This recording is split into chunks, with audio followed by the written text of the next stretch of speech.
The auctioneer's gavel didn't just strike wood that freezing November night in Cody, Wyoming. It struck a match that would burn Colt Hawkins's quiet life to the ground. When the tarp was pulled back to reveal Lot 47, the crowd gasped.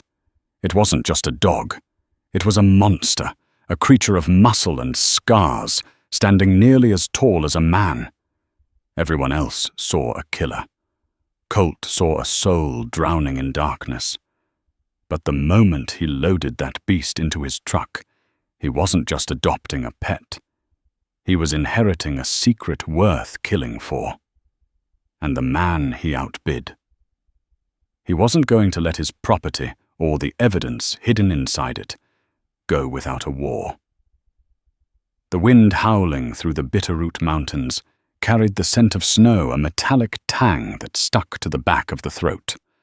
For Colt Hawkins, it was the signal to leave. At 6'4", with shoulders broad enough to block out the sun, and a beard woven with streaks of premature grey, Colt was as much a part of the landscape as the Douglas firs surrounding his cabin. He lived a life of deliberate isolation, coming down to civilization only when the larder was empty or the loneliness became too loud to ignore. This trip to town was supposed to be routine. A few sacks of flour, ammunition, coffee, and perhaps a hot meal that didn't taste like cast iron. But as his rusted 1978 Ford F-150 rattled down the switchbacks toward the valley floor, the radio sputtered with static cutting in and out of a country station. It felt like an omen. By the time Colt rolled into the outskirts of the town, the sun had dipped below the horizon, painting the sky in bruises of purple and black. The town was small, the kind of place where the asphalt crumbled into dirt roads without warning, and everyone knew your business before you parked your truck. But tonight, the atmosphere was different. There was a tension in the air, a buzz centered around the old stockyards behind the defunct tannery.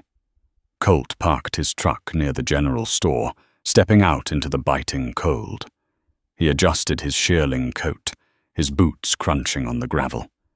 He intended to grab his supplies and head back up before the storm hit. But a commotion near the stockyards drew his eye. A line of trucks, fancy ones, with lifted suspensions and out-of-state plates, were filing into the gated lot. Curiosity was a dangerous thing for a mountain man. But Colt had served a decade in the distinct silence of special ops before retreating to the woods. His gut told him something was wrong. He walked toward the noise pulling his hat low. The event was billed as a livestock liquidation. But the crowd gathered around the makeshift ring didn't look like cattle farmers. They were a mix of roughnecks, high rollers in pristine cowboy hats, and shadows lingering by the fences. The air smelled of cheap tobacco sawdust and fear. Colt leaned against a fence post, watching. They auctioned off a few spooked horses first, then some aggressive steer. But the energy shifted when the auctioneer, a sweaty man named Grady Aloof with a nervous tick, banged his gavel. "All right, folks, settle down," Grady stammered into the microphone. "Special attraction tonight, Lot 47. You won't see another like him." Two handlers struggled to drag a Sioux into the center of the ring. The structure shook violently. A low subterranean growl emanated from within, vibrating through the wooden bleachers. When the handlers unlatched the door and pulled back the grate, the crowd collectively sucked in a breath. It was a dog, technically. But calling it a dog was like calling a hurricane a breeze. It was a Caucasian shepherd mix, easily 200 pounds of matted grey and black fur. Its head was massive, scarred from what looked like wire cuts and burns. But it was the eyes that caught Colt. They weren't the crazed eyes of a killer. They were the amber eyes of something ancient and exhausted. "Do I hear 500? Grady called out. 500! A voice boomed from the front row. Colt looked at the bidder. It was Deacon Rhymes. The name alone made the hair on Colt's arms stand up. Rhymes was a local land developer, with fingers in every dirty pie in the county, illegal gambling poaching rings, and rumors of worse. He stood there in a black duster coat, smoking a thin cigar, looking at the dog not with affection but with the cold calculation of a butcher eyeing a side of beef. 700, a rancher from the back yelled. 1,000, Rhymes counted instantly, not even turning his head. The dog, dubbed Titan by the auctioneer, lunged at the chain holding him, snapping his jaws inches from a handler's face. The crowd cheered, bloodlust rising. They wanted a show. They wanted a fighter. Colt felt a surge of anger hot enough to melt the snow on his boots. He knew what happened to dogs bought by men like Rhymes. They ended up in pits fighting until their hearts burst or chained to junkyards to freeze. This animal, despite its terrifying appearance, had a nobility to it. It was a king in chains. 1,500, Rhymes shouted, silencing the other bidders. The auctioneer looked around. Going once to Mr. Rhymes at 1,500. Colt stepped off the fence. His voice was gravel rolling down a mountainside. 2,000. The silence was instantaneous. Heads turned. Rhymes slowly pivoted, his eyes narrowing as he took in Colt's ragged appearance. He smirked, recognizing the mountain hermit. Well, well, the Yeti came down from his cave, Rhymes sneered. 2,500. 3,000, Colt said, his voice flat. He didn't have much cash, but he had his emergency fund stitched into the lining of his coat. Rhymes' smile faltered. 3, 5, 4,000. Colt walked closer to the ring. The dog Titan stopped thrashing. The beast turned its massive head toward Colt, sniffing the air. For a second, the growling ceased. Rhymes looked annoyed now. He clearly hadn't expected a fight. He whispered something to the man beside him, a towering bodyguard with a neck tattoo, before turning back to Grady. $5,000. And that's charity. The crowd murmured. $5,000 for a dog was insanity. Colt felt the weight of the wad of cash in his pocket. It was everything he had for the winter. If he did this, he'd be eating venison and tree bark until spring. He looked at Rhymes, then at the dog. The dog looked back, and in that split second, Colt saw a plea. 5,500, Colt said. Rhymes's face went red. He took a step toward Colt, his hand drifting toward his hip, but stopped himself. Publicly brawling wasn't his style. He laughed, a cruel, sharp sound. Let him have the mutt. Probably eat him out of house and home in a week anyway. Enjoy the funeral, Hawkins. Sold to the gentleman in the shearling coat for 5,500. Grady slammed the gavel down fast, eager to end the tension. Colt moved to the cage. The handlers backed away, terrified. He's all yours, buddy. No refunds. If he rips your throat out, that's on you. Colt ignored them. He approached the wire mesh slowly. He didn't make eye contact. He didn't speak. He just stood there, letting the animal smell him. He smelled of pine gunpowder and calm. Slowly, Colt reached into his pocket and pulled out a strip of dried jerky he kept for emergencies. He held it out through the grate. The dog froze. Then, with agonizing slowness, Titan took the meat. He didn't snap. He took it gently. Let's go home, big guy, Colt whispered. Loading Titan into the truck was a spectacle. It took 20 minutes of coaxing, but eventually the giant leaped into the truck bed, which Colt had fitted with a camper shell. As Colt drove away from the stockyards, the adrenaline began to fade, replaced by a nagging suspicion. Why had Rhymes gone so high? Rhymes didn't care about pets. He cared about assets. And $5,000 was a lot for a fighting dog, even one this size. Colt glanced in his rearview mirror. A pair of headlights had pulled out of the stockyard lot and was trailing him. They stayed far back, but they matched the turn he made onto the winding road leading up the mountain. He pressed the gas pedal. The old Ford groaned but surged forward. He needed to get to the cabin. He needed to examine this dog. Because as he had guided Titan into the truck, his hand had brushed against the dog's thick collar. Beneath the leather, he had felt something hard, rectangular, and unnatural sewn into the fur. Colt gripped the steering wheel. He had gone looking for supplies and come back with a mystery. The mountain man had just invited the devil to his doorstep, and the devil was driving a black SUV a mile behind him. The snow began to fall harder, blurring the road ahead. Colt smiled grimly. Let them come. In the mountains, the rules were different. Up here, the hunter became the hunted. The headlights in the rear-view mirror were persistent twin predatory eyes, cutting through the swirling white of the blizzard.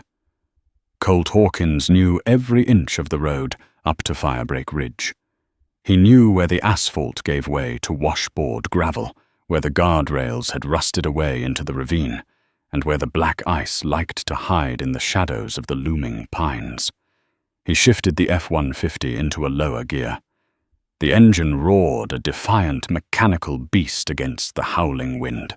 In the bed of the truck, the camper shell rattled, but Titan was silent. A lesser dog would be barking or whining by now. The silence from the back was both comforting and unnerving. Colt checked the mirror again. The SUV was closing the gap. A late-model Escalade, totally unsuited for this terrain, but driven with reckless aggression. "All right, boys," Colt muttered, his eyes narrowing. "You want to play tag on the mountain? Let's play." He approached Dead Man's Curve, a hairpin turn that hooked sharply around a limestone cliff face. To a tourist, the speed limit was 15. Colt hit it at 40. He feathered the brakes, felt the back end of the truck slide out in a controlled drift, and gunned the throttle at the apex. The truck fishtailed tires, biting into the frozen gravel, and shot out the other side. The SUV behind him wasn't so lucky. Colt watched in the mirror as the driver slammed on the brakes too late. The heavy vehicle locked up, sliding sideways toward the edge. It stopped inches from the drop-off, rocking violently. Colt didn't celebrate. He knew they'd recover. He just needed enough lead time to get inside his perimeter. 10 minutes later, he turned onto the unmapped dirt track that led to his cabin. He stopped the truck at the base of his driveway, leaving the engine running. He hopped out, unlocked the heavy steel gate he'd welded himself, and swung it open. As soon as he drove through, he locked it behind him. It wouldn't stop a determined ramming, but it would slow them down. The cabin sat in a clearing, a sturdy structure of lodgepole pine and river stone. It was off-grid, powered by solar banks and a backup diesel generator. Smoke curled from the chimney. The stove was still banking coals from the morning. Colt killed the engine. The silence of the mountain crashed back down, heavy and oppressive. He walked to the back of the truck and opened the camper shell. Titan was lying down, his massive head resting on his paws. As the hatch opened, the dog rose. He filled the space. Up close, in the dim light of the porch lantern, the dog looked even more prehistoric. His breath plumed in the frigid air. "Come on," Colt said softly. Titan hopped down. The snow was already 6 inches deep.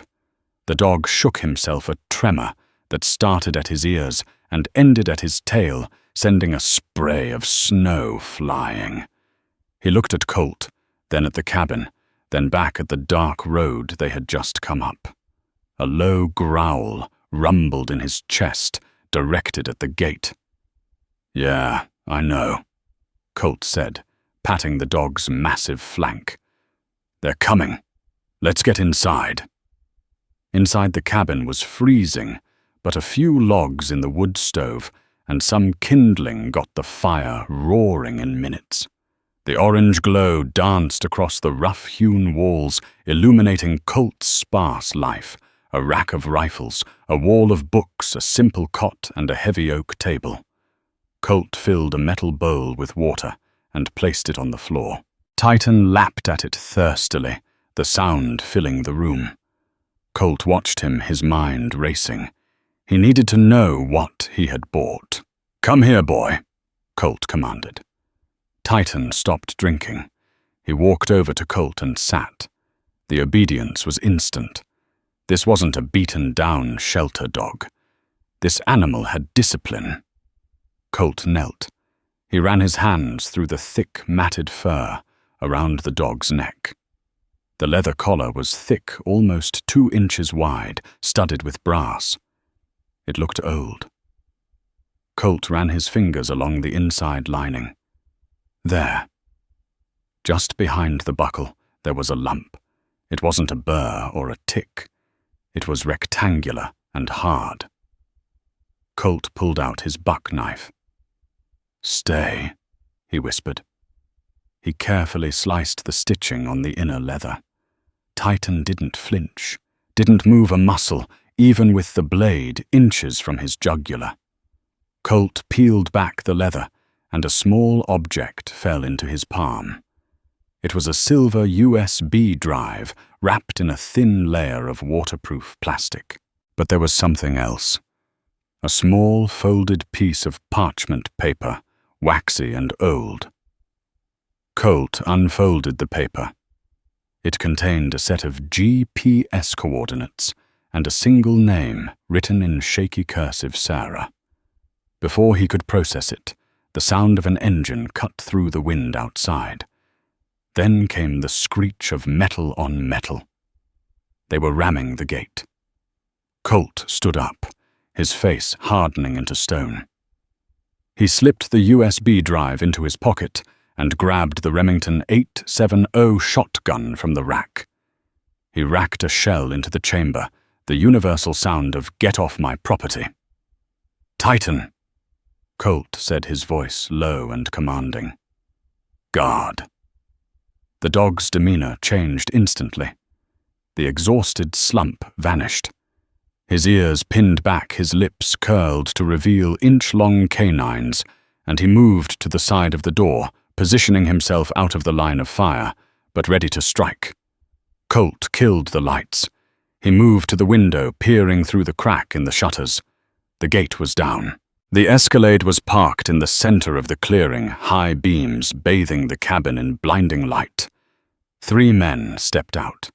Colt recognized the big one, Barton Rhymes, head of security, a former mercenary. With a reputation for enjoying his work a little too much, Barton held a megaphone. "Hawkins!" His voice boomed, distorted by the electronics. "You have something that belongs to Mr. Rhymes. We don't want the dog. We just want the collar. Send the mutt out and we leave." Colt didn't answer. He ghosted to the back door, checking his escape route. Clear. "I know you're in there, mountain man," Barton yelled. "Don't make this a murder. Just give us the collar." Colt cracked the front door open, just an inch. "You're trespassing, Barton," he shouted back. "State law says I can drop you where you stand." "Mr. Rhymes is a generous man," Barton countered, stepping closer, his hand hovering over the holster at his hip. The other 2 men fanned out, flanking the cabin. They were moving tactically. These weren't thugs. They were professionals. "He's willing to pay you double what you spent? 10 grand, just for the collar." "Go to hell," Colt muttered. He saw the man on the left raise a rifle, an AR-15. Colt didn't hesitate. He kicked the door shut just as 3 shots rang out. Thwack, thwack, thwack. The bullets embedded themselves in the heavy oak door. "Tighten down," Colt yelled. He dropped to a prone position and crawled to a floorboard he had loosened years ago. Beneath it was his rainy day stash. He pulled out a flashbang grenade, a souvenir from his time in the sandbox. "Cover your ears, buddy," Colt gritted out. He smashed the window pane with the butt of his shotgun, pulled the pin, and tossed the flashbang onto the porch. Boom! The explosion was deafening, a brilliant flash of white light that turned the night into day. Screams erupted from outside. "My eyes, I can't see!" Colt kicked the front door open. He didn't shoot to kill, not yet. He fired a warning shot into the hood of the Escalade. The buckshot tore through the metal, shredding the radiator. Steam hissed violently into the air. "Next one takes your head off, Barton!" Colt roared, stepping onto the porch, the shotgun leveled. Titan surged past him. The dog didn't bark. He launched himself off the porch like a missile, tackling the man on the right, who was trying to recover his rifle. The man screamed as 200 pounds of muscle pinned him to the snow. Titan didn't maul him. He held him there, jaws clamped over the man's forearm, applying just enough pressure to keep him immobilized. Barton was stumbling back, rubbing his eyes. The third man was scrambling for cover behind the steaming SUV. "Call him off," the pinned man shrieked. "He's crushing my arm." "Leave," Colt ordered. "Walk down the mountain. Leave the truck. If I see you again, I stop aiming for engines." Barton blinked, his vision clearing enough to see the giant beast, holding his man hostage and the shotgun pointed at his chest. He spat on the snow. "You have no idea what you stepped into." "Hawkins," Barton snarled. "That dog is a walking death sentence." "Get your man," Colt said. "Tighten heel." The dog released the man instantly and backed up to Colt's side, his chest heaving blood, not his own, staining his muzzle. Barton and his crew retreated into the darkness, forced to walk the 5 miles back to the main road in the freezing blizzard. Colt watched them go until they disappeared around the bend. He didn't relax. He knew this was just the opening probe. Rhymes wouldn't stop.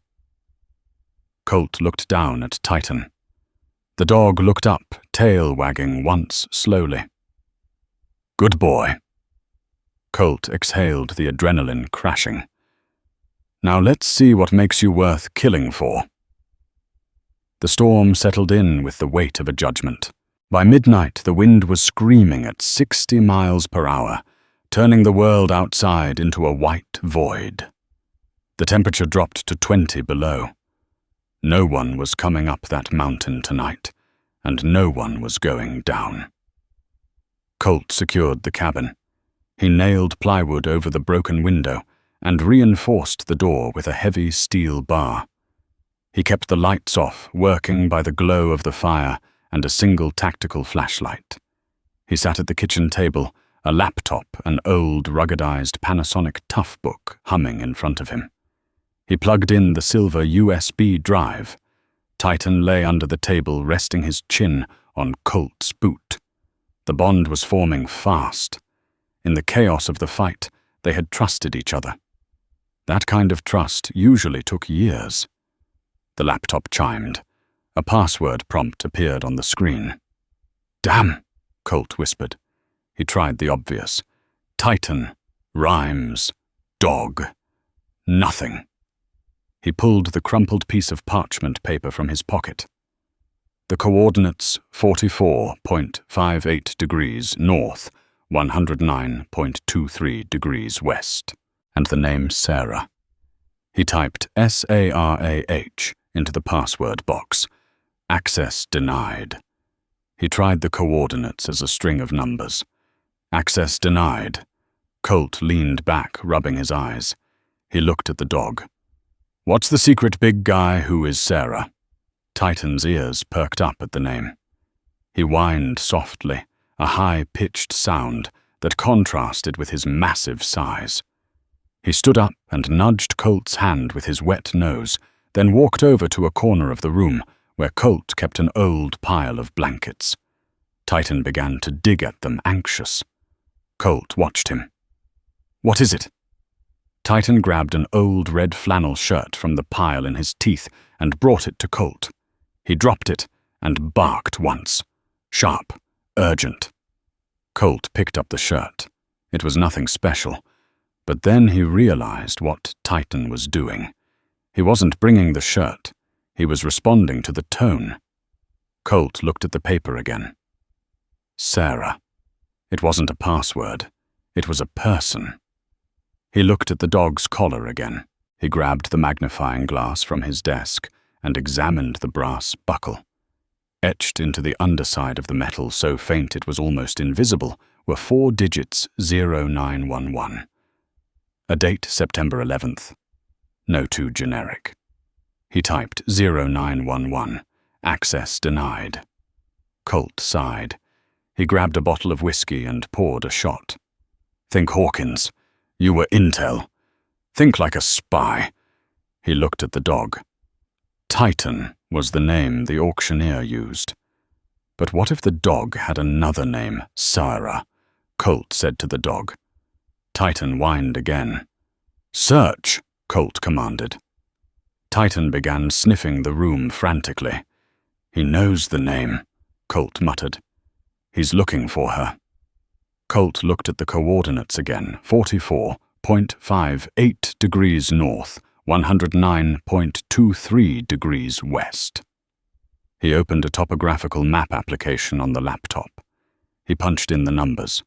The pin dropped in the middle of the Shoshone National Forest, about 10 miles north of Colt's cabin. It was deep wilderness, ghost territory. But looking closely at the satellite imagery, Colt saw a faint structure. An old fire watchtower abandoned since the 80s. "Okay," Colt said. "We have a location, but I need to know what's on this drive before I go marching into a blizzard." He looked at the drive's file structure. There was a hint prompt Guardian's name.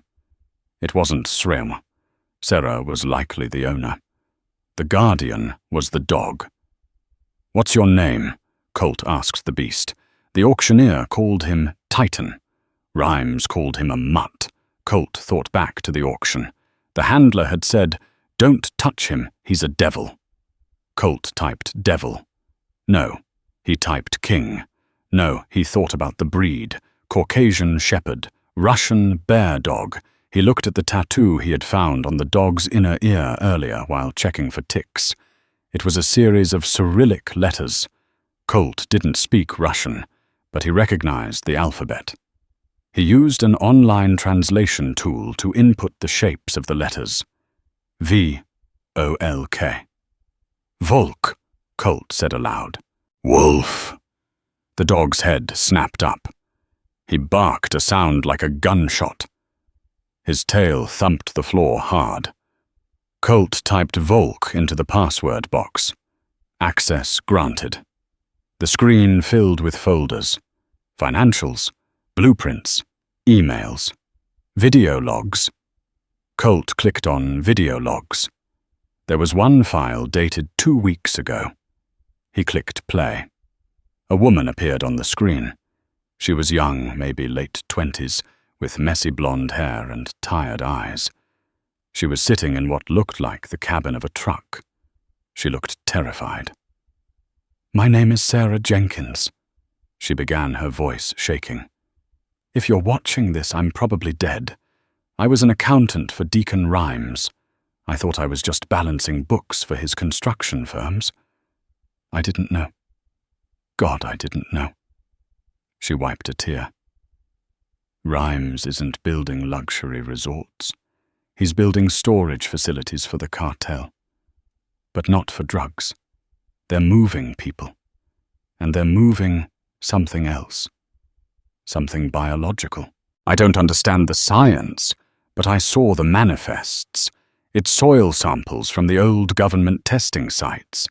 He's digging up things that should have stayed buried." Colt felt a chill that had nothing to do with the storm. "I stole the drive," Sarah continued. "I made a run for it, but they cut me off. I hid the backup in the only place they wouldn't look immediately. My dog. Volk. He's special. My brother trained him. Special Forces K9. He will protect this drive with his life. I'm going to the old fire tower at Eagle's Nest to try and get a signal to send the files to the FBI. If I don't make it, please, find Volk. Keep him safe, and burn Deacon Rhymes to the ground." The video ended. Colt sat in silence.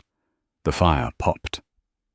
Sarah Jenkins, the missing woman from the news 3 weeks ago. The sheriff said she had run off with a boyfriend. The sheriff was on Rhymes's payroll. Colt looked at Volk. The dog was watching the screen, his head cocked. He seemed to recognize the voice. "She's at the tower," Colt whispered. "Or she was. If she was at the tower 2 weeks ago, in this weather without supplies, she was likely dead. But if she was alive, she was freezing to death." Colt looked at the clock. 2:00 a.m. The storm was at its peak. "We can't go now," Colt told the dog. "We'd die before we made the tree line." But he couldn't stay here either. Rhymes knew where he was. Barton had failed, which meant Rhymes would send the next tier of cleanup crew. And they wouldn't knock on the door. They would burn the cabin down with Colt inside. Colt stood up. "Plan B, Volk." He went to the gun rack. He took down the .308 sniper rifle and a heavy-duty AR-15. He grabbed his tactical vest, stuffing it with magazines.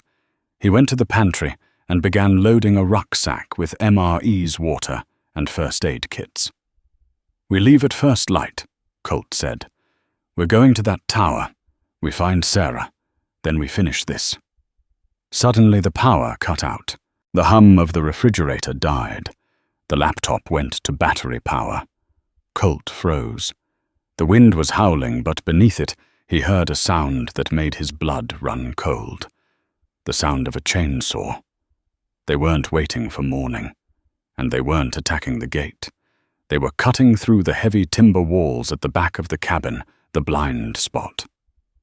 Colt grabbed the thermal scope he used for coyote hunting and looked toward the back wall.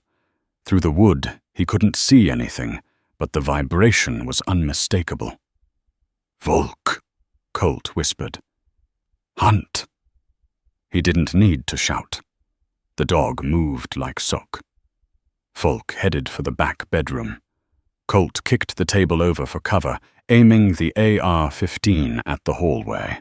The chainsaw roared louder, tearing through the pine logs.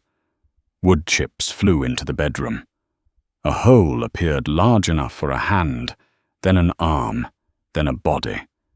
A canister was tossed through the hole. Clink, clink, hiss. Tear gas. "Masks," Colt yelled, though he knew the dog couldn't understand. He pulled his gas mask from his hanging kit and strapped it on. He grabbed a wet towel and threw it over Volk's head, hoping to filter some of the gas. "Stay low." The back wall gave way with a crash. Shadowy figures poured into the bedroom, wearing night vision goggles and gas masks. Colt opened fire. The hallway lit up with muzzle flashes. He dropped the first intruder. But there were too many. Bullets shredded the drywall around him. "Out the window!" Colt yelled. He grabbed the heavy oak chair and smashed the front window, clearing the remaining glass and the plywood he had just nailed up. He whistled for Volk. The dog, coughing but furious, launched himself through the broken window into the snow. Colt followed, diving into a snowbank, just as the cabin filled with suppression fire. They were outside. It was 20 below zero. They were outnumbered 10 to 1. and the only thing Colt had was a rifle, a dog, and a USB drive that could bring down an empire. "Run," Colt ordered, grabbing Volk's collar. They sprinted into the tree line, vanishing into the whiteout, leaving the burning sanctuary of the cabin behind. The hunt was on. The forest was not silent. To the untrained ear, a blizzard muffles everything, burying the world in a coffin of white noise. But to Colt Hawkins, the woods were screaming. He heard the snap of frozen pine boughs under the weight of snow, the distant mechanical whine of snowmobiles cutting through the valley below, and the heavy, rhythmic panting of Volk beside him. They had been moving for 3 hours. The adrenaline from the cabin raid had burned off, replaced by the bone-deep ache of the cold. It was 25 below zero now. The wind chill was lethal. Without proper shelter, they had maybe 2 hours before hypothermia began to shut down their cognitive functions. Colt paused by the trunk of a massive fallen cedar. He crouched, pulling his snow camouflage poncho tighter around himself. Volk mirrored him, pressing his body into the snow, his dark fur now dusted white, making him nearly invisible. "We need to lose them," Colt whispered, checking the thermal scope on his rifle. Through the green-tinged lens, he scanned their back trail. 3 heat signatures were moving up the ridge about half a mile back. They were moving in a spread formation, professional trackers. They likely had thermal drones, but the thick canopy and the driving snow were rendering them useless for now. Colt looked at Volk. The dog was limping slightly on his front left paw. Ice balls had formed between his pads. "Let me see," Colt murmured, pulling off a glove with his teeth. He grabbed the massive paw. Volk flinched but didn't pull away. Colt used his body heat to melt the ice, digging out the jagged shards. "Sorry, buddy. I know it hurts." Volk licked Colt's face, a rough, warm sandpaper rasp against frozen skin. It was a moment of pure connection. In the span of 6 hours, they had gone from strangers to partners. Colt checked his GPS. The fire tower was still 4 miles northeast, up a steep incline known as the Razor. It was treacherous in summer. In this weather, it was suicide. But it was the only way. "Up," Colt signaled. They moved out, but Colt didn't head straight for the destination. He knew the trackers would predict that line. Instead, he hooked left toward the frozen creek bed. The ice would hide their tracks, and the steep banks would mask their heat signatures. As they descended into the gully, the sound of the snowmobiles grew louder. Rhymes had sent the cavalry. Colt spotted a narrow choke point where the creek bent around a rock face. He stopped. "Wait." He pulled a flare from his vest and a spool of tripwire. He didn't have explosives, but he had physics. He tied the wire across the path at neck height for a snowmobile rider, anchoring it to 2 saplings. He rigged the flare to trigger if the wire was pulled. It wouldn't kill them, but the sudden blinding magnesium burn in night vision goggles would incapacitate them long enough to cause a crash. They scrambled up the opposite bank and waited. 5 minutes later, the roar of engines filled the ravine. 2 sleds came flying around the bend, skis carving the ice. The lead driver hit the wire. The flare popped with a sound like a cracking whip, exploding into a blinding red sun. The driver screamed, blinded, and jerked the handlebars. The snowmobile flipped, cartwheeling into the second rider. Metal crunched against rock. Colt didn't stick around to watch. "Go." They climbed the Razor. The wind here was ferocious, threatening to peel them off the mountainside.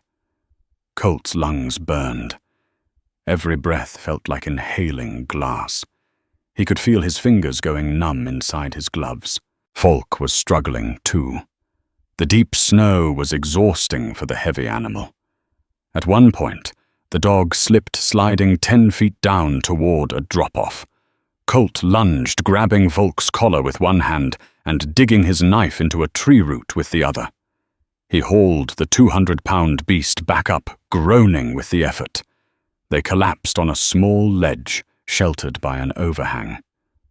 Colt checked the dog. Volk was shivering. That was bad. A dog with that much fur shouldn't shiver unless their core temp was critical. Colt unzipped his heavy parka. "Come here." He pulled the giant head against his chest, sharing his body heat. He wrapped the poncho around both of them. For 20 minutes, they just sat there, 2 heartbeats against the storm. "We're going to find her," Colt whispered into the dog's fur. "We're going to find Sarah." At the mention of the name, Volk let out a low whine. He stood up, shaking off the snow, and looked up the mountain. He barked once. Colt looked. Through a break in the storm clouds, a faint, rhythmic light was pulsing at the peak. Dit, dit, dit. Da, da, da. Dit, dit, dit. SOS. It wasn't an automated beacon. Someone was manually flashing a light. "She's alive," Colt breathed. He felt a surge of energy he didn't know he had. "She's up there, Volk. Let's move." The final mile was a blur of willpower. They weren't running from death anymore. They were running toward life. The Eagle's Nest. Fire Tower was a relic of the 1930s, a 60-foot steel skeleton, crowned with a wooden box, swaying precariously in the gale. The stairs were encased in ice. The guy wires sang a terrifying high-pitched melody in the wind. Colt and Volk reached the base. The SOS signal had stopped. "Stay close," Colt ordered.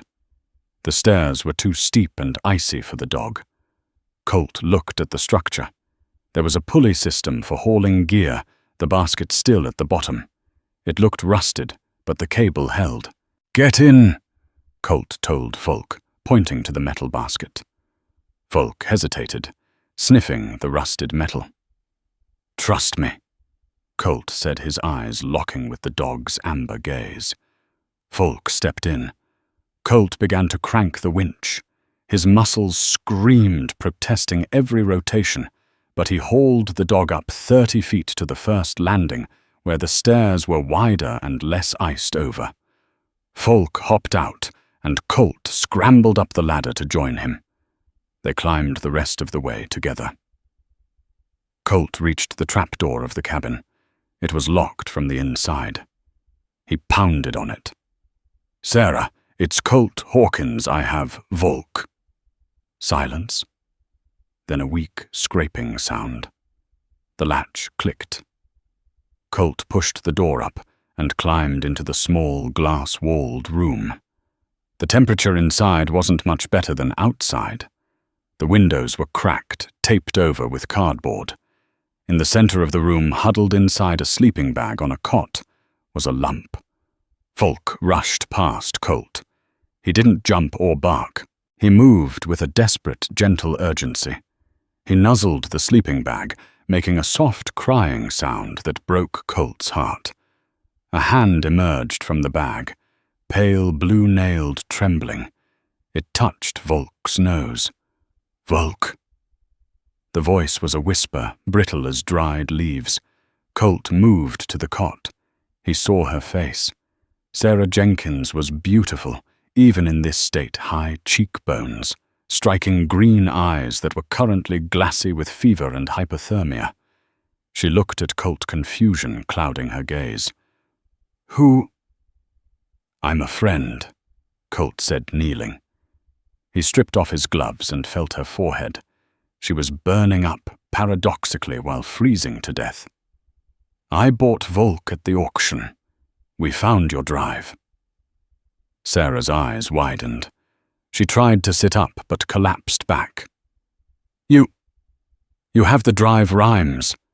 He'll kill you." "He's trying," Colt said grimly. "But I'm hard to kill." He immediately went into triage mode. He needed to get her core temperature up, but slowly. He pulled out a chemical heat pack from his kit, activated it, and wrapped it in a cloth, placing it near her torso. He opened a thermos of warm broth he'd packed. "Drink," he commanded, gently lifting her head. She took a sip, coughing. Volk rested his head on the cot right next to her face. She buried her hand in his fur. Tears leaked from her eyes. "I thought I lost him. I thought I lost everything." Colt watched them. There was a fierce strength in this woman, surviving up here for 2 weeks on nothing but grit. He felt a pull in his chest, a protective instinct that went beyond duty. "We need to get you down," Colt said. "They know we're here. They tracked me." Sarah shook her head weakly. "No. Too dangerous. There's something you need to know. The soil samples. It's not just waste. It's anthrax. Weaponized spores from a buried Cold War site. Rhymes isn't just moving it. He's selling it to a private buyer in Chechnya tomorrow. That's why he needs the drive. It has the encryption key for the containment canisters. Without it, the merchandise is worthless." Colt's jaw tightened. "Anthrax. If they open those canisters without the key," Sarah rasped, "they could release enough spores to kill half the state." The radio on Colt's vest crackled. He had tuned it to the frequency the mercenaries were using. "Target acquired. Eagle's Nest. We have them trapped. Birds are 2 minutes out." "Birds," Colt muttered. He looked out the glass walls. In the distance, coming over the ridge, he saw the strobe lights of a helicopter. "Chopper," Colt said, standing up. "He's bringing air support in a blizzard. This guy is insane." "He's desperate," Sarah said, trying to stand. She swayed, and Colt caught her.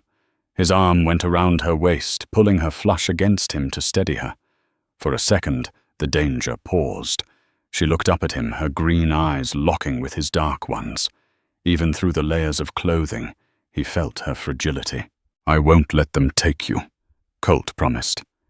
His voice was low, a vow made in iron. Sarah gripped his jacket. "I trust you. I don't know why, but I do." The sound of rotors grew deafening. A spotlight hit the tower, bathing them in blinding white light. "Hawkins!" A voice boomed from the helicopter's PA system. It was Rhymes. "End of the road. Throw down the drive and the girl, and you can walk away." Colt shielded Sarah's eyes. He looked at Volk. The dog was standing between them and the glass, barking furiously at the flying machine. Colt looked around the small room. There was no way down. If they used the stairs, the chopper snipers would pick them off. They were fish in a barrel. "Can you shoot?" Colt asked Sarah. She nodded. "My brother taught me." Colt handed her his pistol. "If anyone comes through that trapdoor who isn't me or Volk, you empty the clip." "Where are you going?" she asked, panic rising in her voice. Colt grabbed the .308 sniper rifle. He kicked the door open and stepped out onto the icy catwalk, the wind nearly ripping him off the railing. "I'm going to clip their wings," Colt yelled over the roar. He lay prone on the freezing metal grating. He scoped the helicopter. It was a civilian model, an Airbus H-125, fighting the wind to stay steady. A man was leaning out the side door with a rifle. Colt took a breath. He had to time this perfectly. He wasn't aiming for the pilot that would cause a crash that could take out the tower. He was aiming for the tail rotor gearbox, a risky 1 in a million shot. He exhaled, watching the condensation of his breath vanish in the gale. Squeeze. The rifle kicked. Ping. A spark flew off the helicopter's tail boom. Miss. The sniper in the chopper returned fire. Bullets sparked off the railing inches from Colt's face. "Damn it!" Colt racked another round. The chopper banked, coming around for a strafing run. Rhymes wasn't playing anymore. He was going to turn the tower into Swiss cheese. Inside the cabin, Sarah screamed as glass shattered. Colt didn't think. He didn't breathe. He became the scope. He fired again. This time there was a metallic screech. The bullet hit the exposed drive shaft of the tail rotor. The delicate balance of the machine shattered. The tail kicked violently to the right. The helicopter began to spin, losing lift. The pilot fought it, banking hard away from the tower to avoid a collision. The chopper spiraled down toward the valley floor, disappearing into the white abyss below.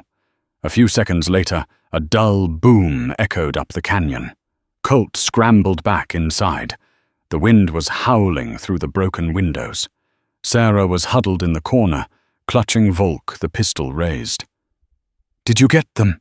she asked, shivering violently. "Bought us some time," Colt said.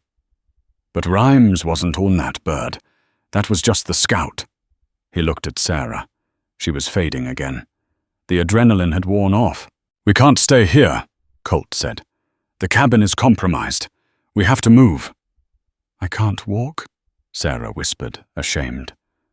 "My legs, I can't feel them." Colt holstered his rifle. He turned his back to her. "Then I carry you." He hoisted her onto his back. She was light, too light. He secured her with a strap from his pack. "Volk lead," Colt ordered. They descended the tower in the dark, the wind tearing at them. As they reached the bottom, Colt saw headlights approaching from the logging road below. Ground units.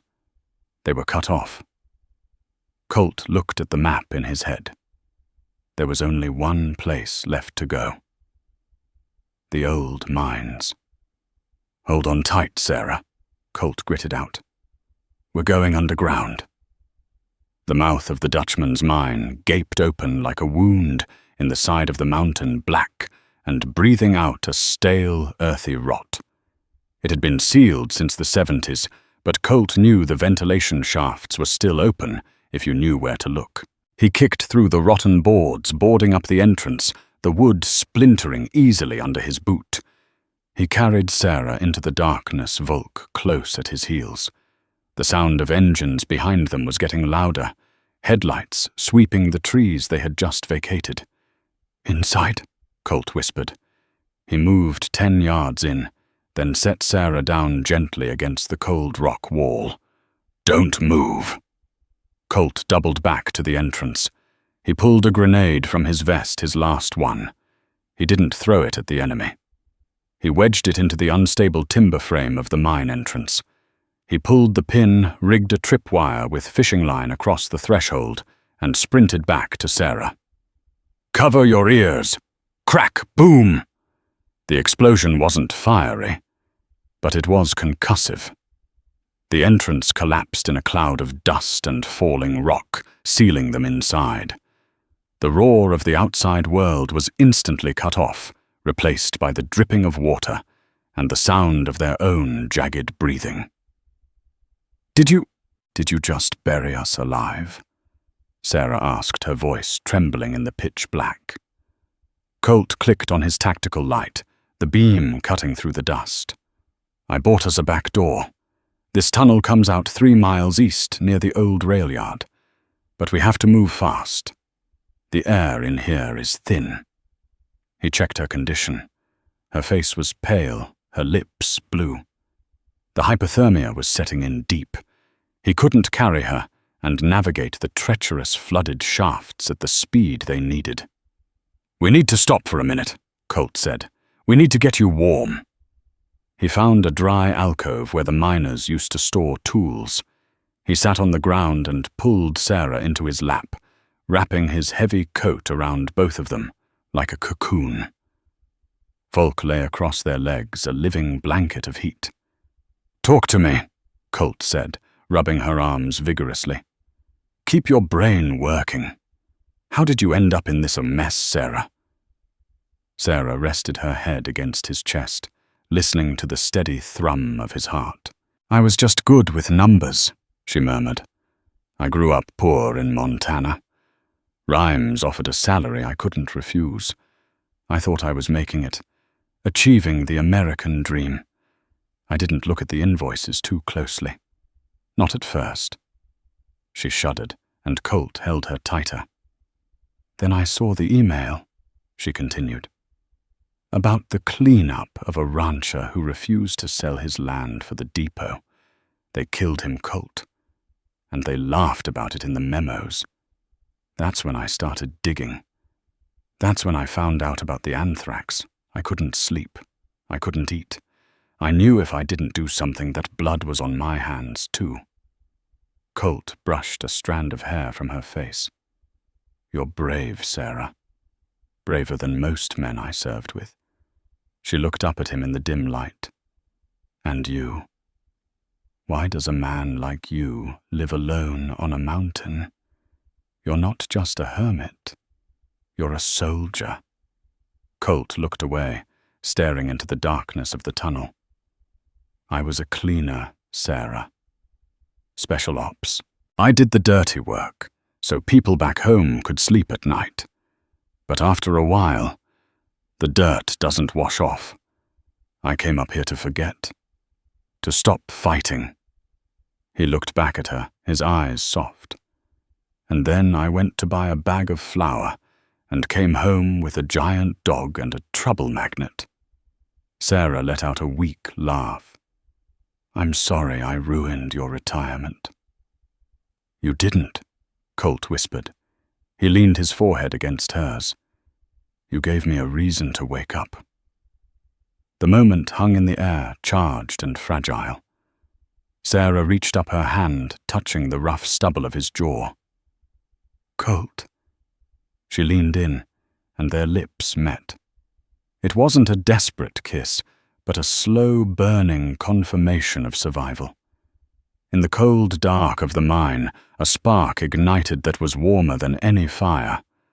Volk lifted his head and let out a low, warning growl. Colt broke the kiss instantly, his hand moving to his pistol. "Quiet." He listened. From deep within the tunnels, not from the entrance, he had collapsed, but from ahead of them came the sound of splashing water. "They're in the tunnels," Colt hissed. "Rhymes knows the layout. He sent a team in through the east exit to cut us off." He stood up, pulling Sarah with him. "Can you walk?" "I have to," she said, steel in her voice. "Volk point," Colt commanded. The dog took the lead, sniffing the air for the scent of the intruders. They moved deeper into the mountain, the walls narrowing, the timber groaning above them. They reached a junction. To the left, the tunnel sloped down into black water. To the right, a dry shaft led upward. Volk stopped at the right tunnel and bared his teeth. "They're waiting that way," Colt realized. "It's an ambush." He looked at the flooded tunnel. It was suicide, but the ambush was a guarantee. "We swim," Colt said. "Colt, I can't." Sarah panicked. "The water is freezing." "It's only 50 yards, Colt promised. "It's a sump. It comes up on the other side of the blockage. They won't expect it." He took her hand. "Trust me. Trust Volk." They waded into the icy black water. It rose to their waists, then their chests. Volk paddled silently beside them, his massive head held high. When the water reached Sarah's chin, she gasped. Colt grabbed her. "Take a deep breath. On 3. 1, 2, 3. They went under. They burst from the freezing water, gasping for air, only to find their escape route blocked. Standing silhouetted against the daylight of the east exit was Deacon Rhymes, flanked by 2 mercenaries. He hadn't sent men into the tunnels. He had waited at the finish line. "End of the road. Hawkins." Rhymes sneered, leveling a customized revolver. "Kill the beast first." Colt didn't hesitate. "Volk, kill." The dog didn't run. He vanished into a blur of grey fury. Volk cleared the distance in a heartbeat, slamming into the nearest mercenary with the force of a freight train. As the man went down, Colt dropped the second gunman with a precision double tap from his wet rifle. Rhymes fired wildly, forcing Colt behind a rusted mine cart. "Barton!" The massive bodyguard stepped from the shadows near the exit, holding a detonator. The tunnel entrance was rigged. "Say goodbye, mountain man." Sarah didn't scream. She grabbed Colt's sniper rifle, leveled it over the cart, and fired not at Barton, but at the unstable cluster of old dynamite sticks embedded in the rock face above him. Boom! The tunnel mouth collapsed in a thunderous roar. Barton was buried instantly under tons of granite. The shockwave blew Rhymes backward, tumbling him out into the snow. Colt and Sarah scrambled over the rubble, emerging into the blinding daylight. Rhymes lay pinned by a fallen timber, reaching desperately for his revolver. A massive paw stomped onto his hand. Rhymes screamed as Volk stood over him, teeth-bared vibrations from his growl shaking the ground. "Call him off," Rhymes sobbed, his arrogance gone. "I'll pay you millions." Colt kicked the gun away and stood over him. "We aren't for sale." Above them, the roar of rotors cut the air. Not mercenaries. This was an FBI chopper. Black SUVs tore up the logging road lights, flashing. Sarah's signal had reached the world. Colt knelt beside the giant dog. "Stand down, partner. We won." 3 months later.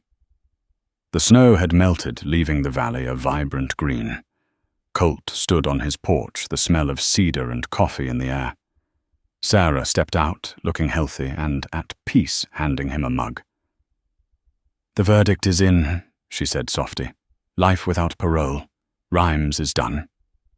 Colt took a sip, watching the meadow. "Good." "And the vet called," she added, smiling. "Volk is fully cleared for running." As if on cue, the giant dog bounded through the tall grass, chasing a butterfly with a goofy, clumsy grace. He didn't look like a killer or a biological weapon. He just looked like a dog.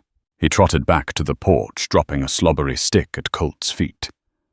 Colt scratched him behind the ears, then wrapped his arm around Sarah. The silence of the mountain wasn't lonely anymore.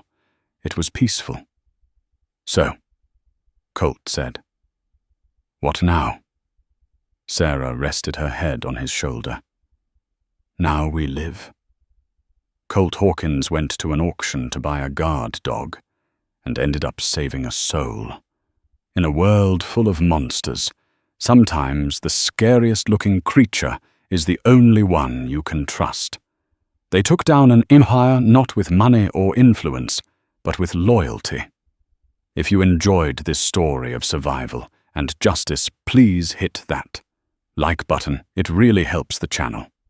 Share this video with a friend who loves a good thriller, and don't forget to subscribe and ring the bell so you never miss a story from the frontier.